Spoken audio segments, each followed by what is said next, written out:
Halo, Halo, Assalamualaikum. Assalamualaikum. Waalaikumsalam warahmatullahi Salam. wabarakatuh. Masya Allah, Ustaz Abu Samah. Gimana Kif tadi? halak? Tamam? Tamam, tamam. Ahaluku? Kalau tamam ya nih. Tamam, Alhamdulillah. Zain. Masya Nah, Allah. Antum apa sih posisinya? Founder atau CEO atau ketua yayasan nih untuk Sahatul Quran untuk apa namanya? anak semua. Pengajar ya. Saya merangkap jadi satu ya semuanya. Apa emang cuma satu-satunya tokoh di situ? Satu-satunya sosok? Ada. Di sini sebagai pembina Hmm. utama dan kepala yayasan. Eh, ya pembina utama bahasa keren anak mahatnya mah mudir. Cuman, Oh, mudir. apalah mudir orang kerjanya juga Iya. sama. Hmm, hmm. Terus kalau di sini ada juga yang lain, ada teman di sini sebagai manajer. Jadi di sini ada bagian-bagiannya masing-masing Hmm. gitu. Taib, taib. Ini lagi pandemi kayak gini, kondisi orang-orang pada dipulangkan, nanti punya santri gimana? Pada dipulangkan. Santri santri semua masih ada di sini, cuman dalam apa? Kalau yang hari ini baru pada pulang gitu. Hmm, Hari ini baru pada pulang. pulang untuk liburan. Iya, baru hari ini pada zuhur ini pulang seminggu, habis itu nanti balik lagi. Oh, enggak. Maksudnya santri kan banyak sekarang kan pondok-pondok yang lain pada diliburkan, pada dirumahkan santri-santrinya. Kalau di sini nggak bisa sekarang, Hmm, soalnya apa namanya itu mau mempengaruhi minat dan ya. kualitas hafalan anak-anak nanti. Oh, setoran online. Soalnya ya Setoran biasa online lah. kurang valid ya. Hmm. Tapi kalau setoran online nggak, setoran online mungkin valid ya, cuman bisa lah gitu. Cuman untuk suasana karantina, apalagi ini kan anak-anak beasiswa ya, Mhm. jadi mereka kan memang harus punya feel sama teras Qurannya gitu kan. Hmm. Makanya kita bangun benar-benar mereka liburnya nggak lama, terus juga mereka nggak dipulangin. Iya, iya, iya. Tapi kalau untuk yang PP sih saat ini masih online ya. Oh, iya. Paling misalkan ada 1-2 orang aja yang datang ke teras untuk pasal tulisan atau kajian tajwid, itu masih dibolehin. Cuman kalau untuk yang skala besar itu semua rata-rata kita tutup, jadi via Zoom atau Skype Oh, gitu. gitu. Masya Allah. Ya lagi masa-masa begini ya, kudu terima Iya, kudu terima. kudu terima yang ikhlas begitu, kudu terima yang gak ikhlas begitu ya. Tapi berarti teras Quran masih bisa ngondisiin santri di saat pandemi kayak gini, masih bisa patuh sama protokol lah. Jadi protokol Ya, kesehatannya cukup bisa dijalankan. Jadi masih aman sesuai untuk dengan ngekip santri di dalam aman. asrama atau untuk ngekip santri kita gitu, nggak dipulangkan. Santri nggak dipulangkan, disebabkan karena kemarin pandemi juga kita nggak tahu kapan selesainya. Terus di sisi lain juga murid orang tua juga nggak boleh nengok, biar anak-anak juga nyaman dan aman. Terus kalau yang kayak kajian-kajian tajwidnya, kajian-kajian yang itunya berarti semua dialihkan via Zoom ya atau online maksud? Ya, kajian yang berbentuk setoran atau mungkin tahfiz yang memang orang-orang jauh itu kita pakai online. Tapi kalau misalkan dalam berbentuk contohnya pembelajaran, maka itu ada protokolnya. Jadi kan paling pembelajaran kan satu kelasnya 5-6 ya. Misalkan posisinya dijauh-jauhin, terus nggak ada salaman gitu-gitu biasa. Oh, jadi Soalnya tetap bisa hadir. Tetap bisa hadir. Hand sanitizer gitu-gitu tetap bisa hadir karena alafu aja Ustaz, ada aja yang nggak merasa belajar kalau via online itu. Jadi ya kita tahu lah. Ada yang misalkan Anda ngejelasin via papan tulis di Zoom contohnya, itu kan jauh lebih tidak apa ya, tidak efektif dibandingkan datang langsung. Atau ada orang merasa berkahnya kurang ya kalau online. Berkahnya kurang, iya mungkin begitu ya. Mungkin begitu. Tapi kadang-kadang juga sebenarnya gini, kenapa kami tetap mengadakan yang offline? Pertama, orang-orang yang belajar ini baru belajar di teras Quran.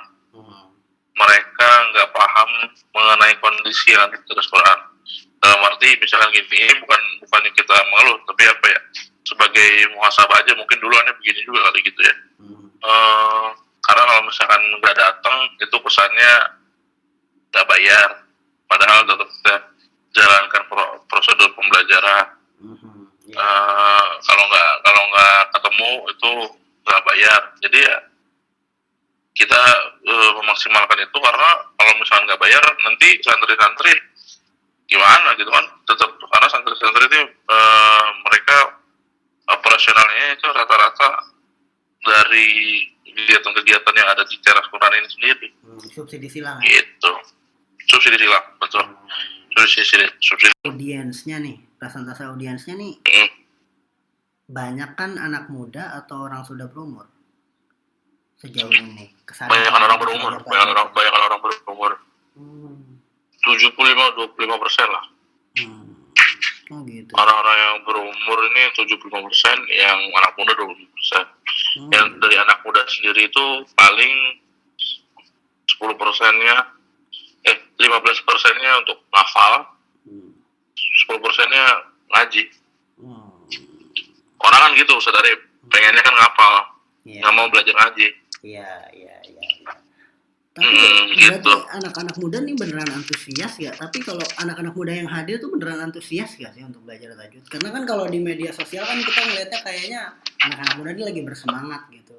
Terutama lagi banyak reciter Al-Quran bertebaran di sana sini, ya kan?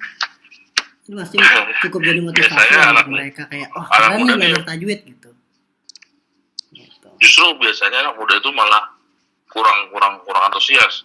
Mereka lebih kepada mengidolakan seseorang sih, kalau Anda lihat ya. Bukan lebih kepada pengen belajar gitu. Jadi pas belajar ngaji kemudian ternyata susah ya gitu ya, habis itu mereka akhirnya mundur banyak gitu. Ya, karena ngelihatnya ustadz yang udah jadi kan, ustadz fulan gitu yang reciter. Cuman kalau misalnya iya gitu. Nah, cuma kalau bapak-bapak atau ibu-ibu kan mereka paham ya, tujuannya kan beda ya. Bapak-bapak ibu-ibu tuh justru kayak keinginan untuk bisanya lebih besar ya kadang. Iya, keinginan untuk bisanya lebih besar. Tapi kan pelajaran tajwid itu kan apa ya? Dia kan kesinambungan kan, dia dua arah gitu. Jadi kalau kitanya ngajarin, progres itu harus langsung kelihatan dari si audiens gitu.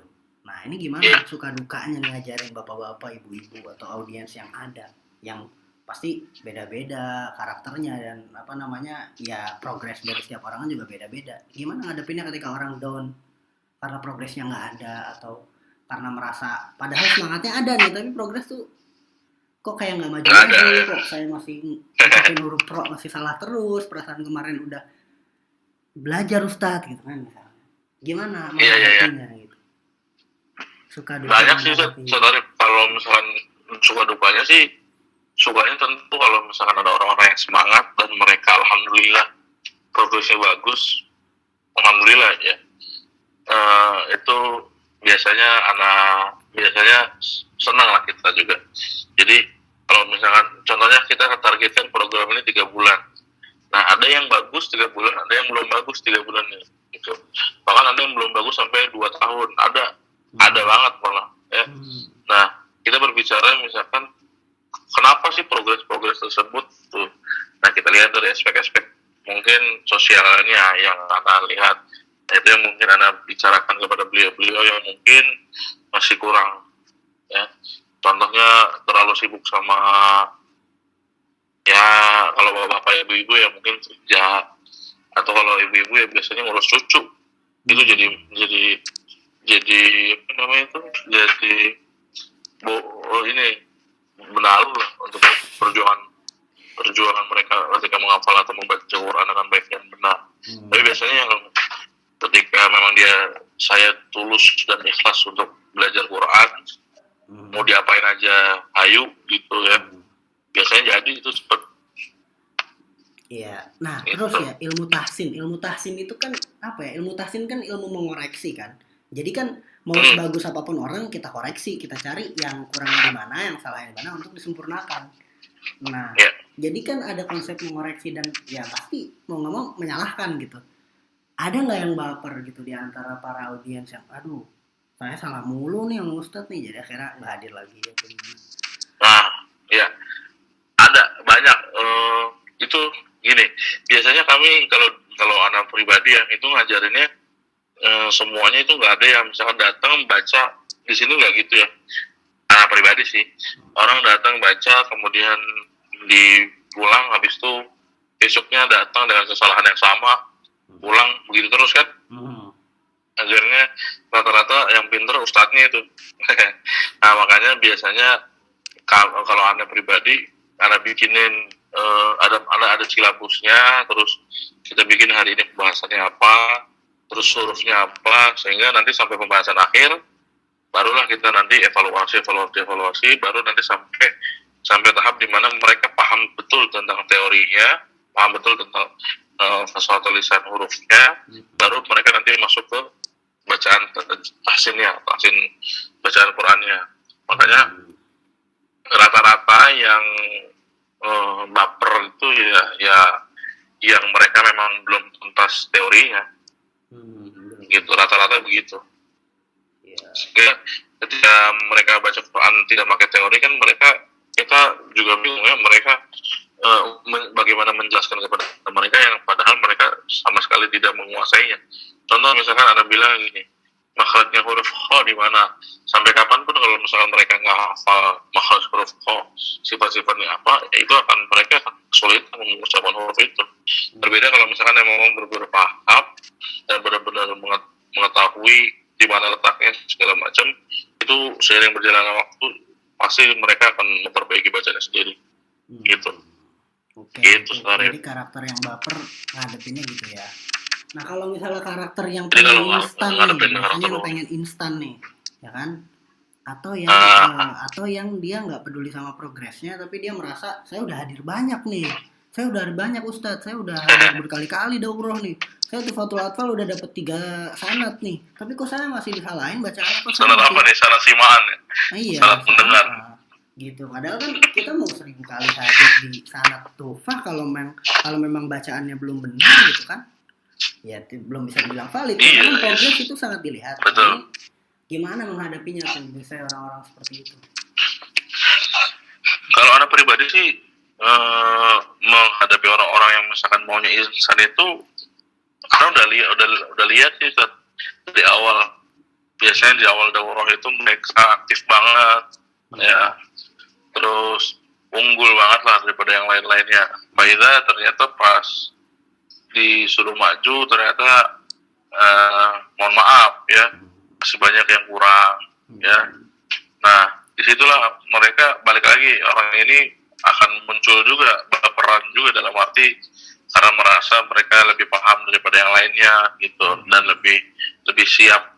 Yang hafal matan Jazari, yang lain baru mukadimah dia udah sampai bab ro'at misalkan ya, sudah jauh gitu. Nah biasanya hal-hal tersebut yang bikin mereka pengen instan, dan kita bisa bilang misalkan kalau dasarnya pengen instan, ya semua ustadz juga nggak ada yang jadi ustadz kalau instan. Ada sih ustadz-ustadzan ya, cuman ya ustadz-ustadz guru-guru kita zaman saat ini atau zaman dulu ya, para masyayikh itu mereka berproses dengan baik dan sesuai dengan apa yang diajarkan oleh guru-gurunya gitu. Tahu juga para sahabat dulu ngambil sanad dari Nabi, ngambil bacaan dari Nabi itu bukan gampang kan. Nah terus gitu. Jadi gitu.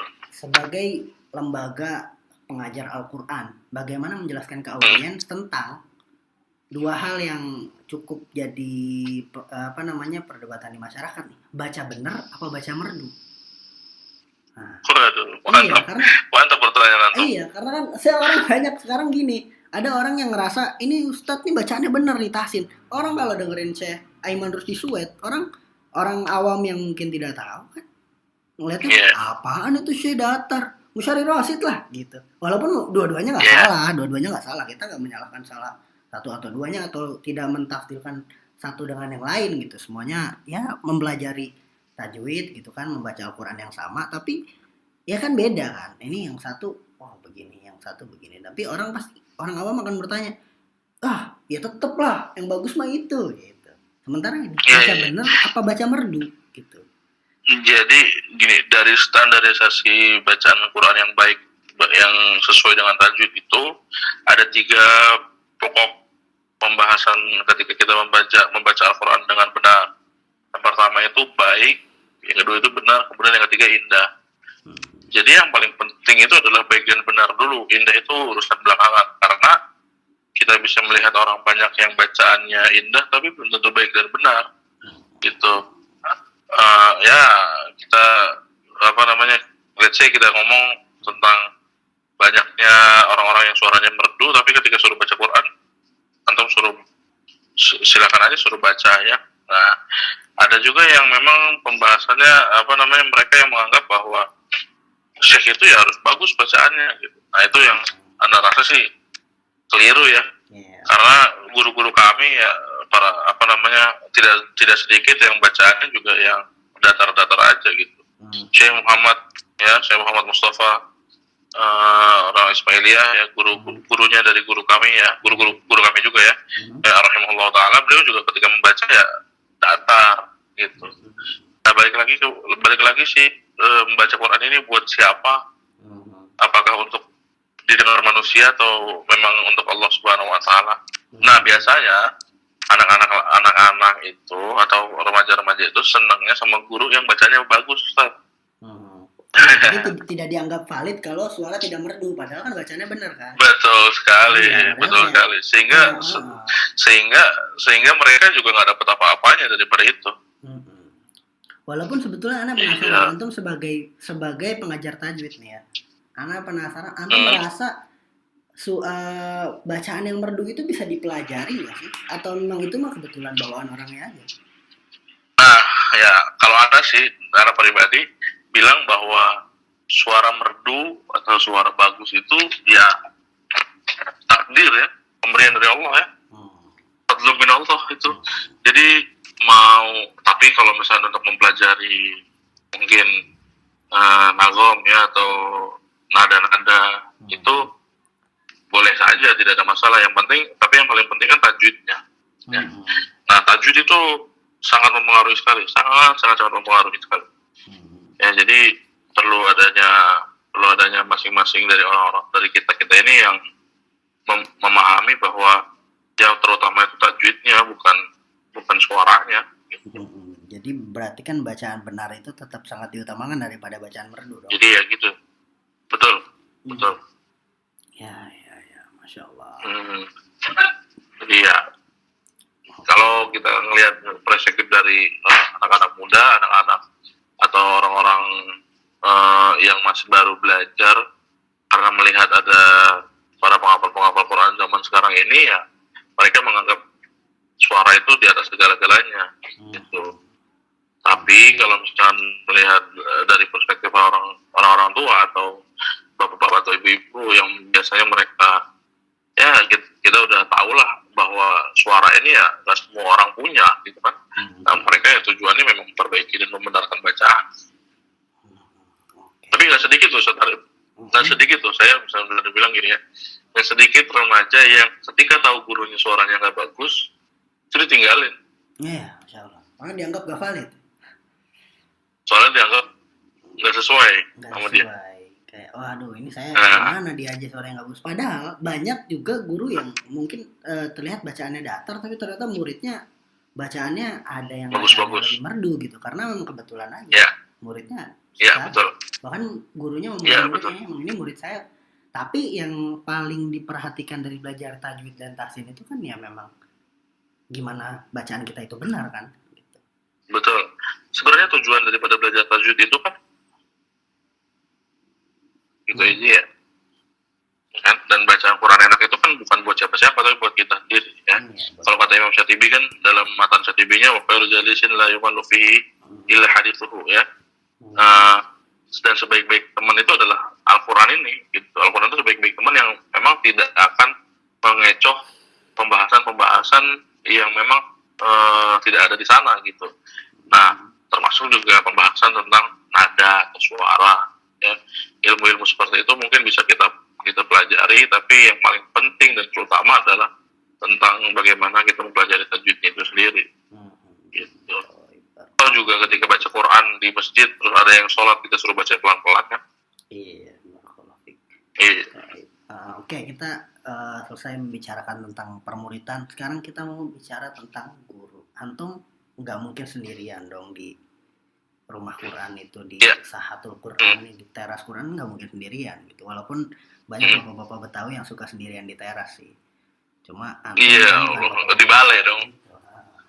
Antum bukan bapak-bapak tipe-tipe bapak Betawi yang seperti itu. Antum butuh rekan, butuh kawan, membuild tempat antum itu. Jadi, nah, gimana suka dukanya nyari pengajar Al-Quran nih, ya kan? Di tengah banyaknya demand-nya, dibilang banyaknya demand ya untuk saat ini ya. Kayak dikit-dikit ada lowongan untuk mengajar Quran, lowongan untuk mengajar Quran, kayaknya dicari banget gitu. Ya. Karena 2 tahun ya setelah ini bulan Mei ini tepat 2 tahun teras Quran berdiri. Jadi namanya Sahatul Quran, tadinya Sahat Quran Center. Cuman kemudian kita rubah karena susah ngomongnya jadi teras Quran. Sehingga kita fokuskan ada di Bekasi teras Quran. Dan tadinya dengan banyaknya lowongan kerja segala macam ya, yang memang kayaknya lebih gampang gitu daripada ngebangun sendiri gitu kali ya, gitu ya. Daripada kita ngebangun sendiri, repot gitu ya, ngurus ini itu. Suka dukanya, sukanya adalah alhamdulillah sampai saat ini banyak sekali orang-orang yang Allah Subhanahu wa taala titipkan buat teras Quran untuk bisa ngebangun. Bahkan sampai saat ini kita ada kurang lebih 4 asrama ya. Kemudian ada 4 asrama tuh, yang 1 asrama belum kepake. Kemudian udah ada TK-nya, udah ada ruangan kantornya sendiri. Jadi yang tadinya memang teras Quran memang dari ruangan kecil, dari 3x6 meter kayaknya ya, 3x6 meter kita bikin itu ya. Perjalanan waktu alhamdulillah Allah mudahkan. Alhamdulillah. Gitu. Nah ya oke. Ini sekarang kalau misalnya kita mencari pengajar Quran, apa betul kita nyari pengajar Quran tuh harus dengan bayaran yang besar? Apa betul kita cara memberikan ikram terhadap pengajar Quran tuh harus dengan income yang besar atau benefit yang besar untuk beliau, tunjangan yang besar? Haruskah seperti itu? Terutama untuk antum yang memang ada di dekat pinggiran ibu kota gitu kan, yang mungkin biaya hidup besar dong. Jadi ya. Iya, UKM-nya aja UMR-nya aja 4 juta ya. Iya, karena Anda pernah melihat ada orang broadcastan tentang dicari penghafal Quran untuk ditempatkan begini dengan gaji sekian. Terus ada yang komen di bawahnya, tidak menghormati penghafal Quran antum kalau menggaji segitu. Padahal menurut Anda itu sudah angka yang besar, tapi ini kok ada gitu. Nah, apa yang besar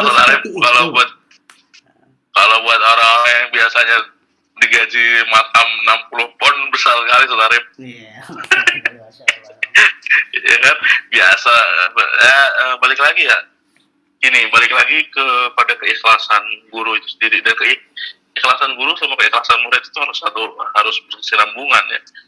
Sehingga contohnya murid itu mendapatkan apa yang mereka inginkan, bukan berarti mendapatkan yang mereka inginkan itu kemudian tiba-tiba jadi jago atau jadi bisa baca Quran dengan fasih dan lancar ya. Itu namanya kita dukun ya. Cuman dengan bacaan yang baik dan benar, kemudian diulang terus-terusan. Begitupun guru, kalau misalkan Anda pribadi, Anda saat ini santri-santri atau yang menjadi musyrif atau musyrifah itu bahwa yang membesarkan kita ini bukan bacaan, bukan orang yang bayar kita, bukan, tapi memang karena Al-Quran ini keberkahan buat kita, sehingga berapapun yang kita dapatkan dan memang itu sudah kita ibaratkan kita ikhlaskan ya karena Allah Subhanahu Wa Taala, ya itulah yang memang sudah diatur sama Allah Subhanahu Wa Taala. Cuma kadang-kadang nih yang paham seikhlasnya beneran nih setarif nih. Nah ini makanya perlu disampaikan bahwa kita bisa melihat bagaimana guru-gurunya itu apakah punya istri, punya anak, ya tinggal di mana, sehingga kira-kira seikhlasnya Rp2.000 sebulan itu masuk apa enggak sih gitu kan? Ya enggak segitunya. Bagaimana? Gimana? Jadi tidak seikhlasnya tapi tidak sepantasnya. Iya, kadang-kadang seikhlasnya tapi mereka nggak sepantasnya ngasih seperti itu gitu. Kayak guru nggak mungkin berbicara, bahkan ya sampai misalkan antum mau belajar cuma-cuma pun insya Allah kalau misalnya mau ikhlas lillahi ta'ala, gurunya akan ikhlas lillahi ta'ala. Cuma kadang-kadang murid juga atau harus memahami porsinya gitu ya. Wah, anak kalau punya uang banyak jadi guru Al-Quran, anak pengen ngadain cashback lah sekalian lah, daurah cashback. Iya Allah. Itu dia masalahnya ya kan. Nah, cuman yang kita perlu ini tadi ya, antara keikhlasan satu dan yang lainnya. Murid harus ikhlas bahwa mereka belajar dari seorang guru yang memberikan waktunya, memberikan tenaganya. Ibaratnya gini, kalau antum belajar dengan seseorang ya, yang orang itu mereka nggak dapat masukan apa-apa, hanya karena alasan beliau mengajar antum, ya antum kasihlah yang sepantasnya, bukan hanya seikhlasnya yang kita pikir ya begitulah gitu. Nah, cuman kalau untuk guru, tolong untuk saya pribadi, untuk menasihatkan diri pribadi untuk menjaga keikhlasan agar selalu diberikan keikhlasan untuk mengajar siapapun gitu. Ya. Atau juga banyak. Nantinya misalkan ngajar murid udah jadi reciter contohnya, ya kan? Ya kalau memang Allah Subhanahu Wa Taala tetapkan kepada kita kemudahan rezeki, kelapangan rezeki, ya itu kan sudah diatur semuanya gitu ya. Iya. Nah, cuman ya balik lagi antara murid dan guru harus sama-sama saling memahami. Iya. Nah, gitu. Oke. Ini terlepas dari hati seorang guru ya. Kita tidak menghukumi hati orang, keikhlasan terlepas dari keikhlasan atau tidak. Tapi kan yang Anda tahu, seorang guru itu biasanya punya idealisme. Kalau pengajar itu biasanya punya idealisme tertentu. Jadi idealisme pengajar yang paling dasar adalah dia pengen si audiensnya atau si santrinya atau si yang diajarinya itu antusias gitu. Nah, sekarang gimana pandangan antum sebagai seorang pengajar? Kalau antum dihadapkan dengan bayaran yang besar, tapi santrinya tidak antusias, atau sebaliknya, antum bahkan tidak dibayar, tapi santrinya antusias. Mana yang antum lebih dahulukan? Kalau anak pribadi lebih kepada mendingan nggak dibayar, tapi santrinya jadi daripada bayaran besar, gitu ya. Bayarannya ya namanya bayaran ya bisa habis juga kapan aja gitu, tapi dia nggak bisa apa-apa gitu. Makanya di sini kalau di santri transparan ini kan ada yang mandiri, ada yang beasiswa. Kami itu biasanya menyamaratakan dalam arti berlaku adil kepada mereka yang biaya sendiri kan, karena biaya sendiri pasti kualitas penghafalnya itu atau rata-rata ya, atau yang mungkin dia pengen belajar sendiri atau pengen nyantai nggak pakai target itu biasanya di mandiri. Nah, tapi kan kita punya SOP, punya peraturan yang tidak bisa dilepaskan dari itu semua. Makanya kalau anak pribadi sendiri sih tadi ya, menjawab dari pertanyaan antum, mana anak lebih pengen ngelihat yang menyolat di anak nanti ketika wafat adalah para penghafal Quran yang bacanya bagus, gitu, daripada saya punya harta tapi nggak punya Iya. Siapa nggak ada yang nyolatin. Alhamdulillah min dzalik. Iya, taib. Berarti Anda sepakat lah dengan idealisme itu ya. Idealisme kalau memang guru Iya. itu selalu menginginkan si audiens yang mendengarkan, yang betul-betul progresnya terlihat, ketimbang Betul. terlepas dari berapapun benefit atau income-nya atau timbal baliknya gitu. Bahkan tidak ada timbal balik pun Betul. kita bahagia gitu kan. Nah, Betul. nah, bagaimana bersikap dengan orang yang semena-mena ketika merasa, wah saya punya uang, gini saya pengen anak saya pokoknya tahun depan dapat sanad, saya kasih antum nih 30 juta, gimana caranya? Padahal anaknya yang tidak mau. Bagaimana menyikapi orang seperti ini? Dan aneh ya, saya suruh pulang Satarif. Saya suruh pulang. Langsung suruh pulang ya. Saya suruh pulang, saya bilang suruh cari aja ustadz yang lain. Iya, Masya Allah. Tapi itu, iya, antum pernah menemukan hal kayak gitu? Ada. Ada kan? Satu waktu saya pernah ditelepon sama Fulan. Saya nggak kenal orangnya juga sih. Cuman yang penting, cuman saya tahu orangnya.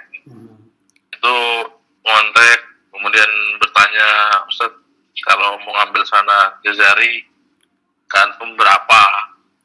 Itu adalah pertanyaan yang merendahkan sekali. Iya.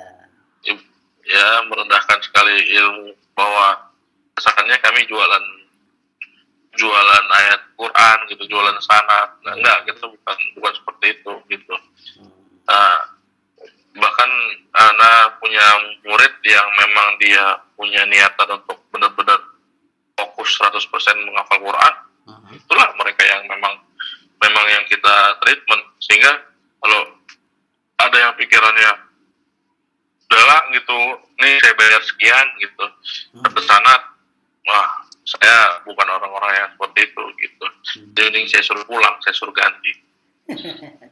Bahkan banyak juga Satarif, ada yang afon ya, ini bukan siapa-siapa, cuman mungkin ada aja oknum gitu, yang saya udah bayar mahal-mahal gitu. Ya mahalnya menurut dia kali ya, cuman yang menurut orang lain kan nggak mahal-mahal amat gitu ya. Saya udah bayar mahal-mahal segini gitu, ternyata saya nggak bisa.